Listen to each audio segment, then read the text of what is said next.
How to reinstall NordLocker app on Mac. Please follow these steps in order to completely uninstall our NordLocker application. 1.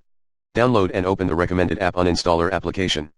It can be downloaded from the link below, https://macpa.audw.net/c/37621163812/1733. 2. To uninstall the NordLocker for Mac application completely, select a checkbox next to it and click Uninstall at the bottom of the window. Alternatively, just drag NordLocker to either the uninstaller icon or open the uninstaller window. Note, the uninstaller doesn't support removal of obligatory system applications due to macOS restrictions. For that reason, uninstaller adds them to its ignore list and makes them invisible in its GUI. 3.